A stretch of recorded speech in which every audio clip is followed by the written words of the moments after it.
Hi, I'm Erin Henley, professional makeup artist, and today I'm going to show you how you can prevent your foundation from settling in any wrinkles.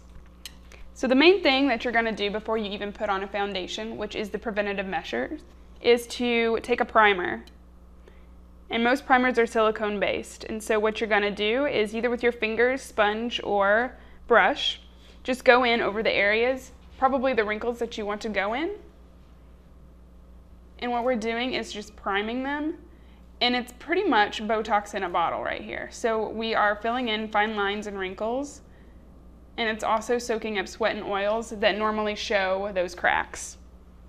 So just put over the desired area or any area that you deem might be a little oily. Primarily it's around the eyes and around the mouth. So this is a primer, and that's going to set in and make a good template for your foundation that you can go in and go over. You can pick any kind of foundation to go over your primer.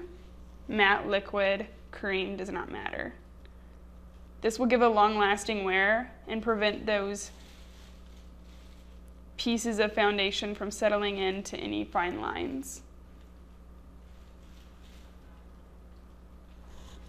I'm Erin Henley, and I just showed you how to prevent your foundation from settling in cracks.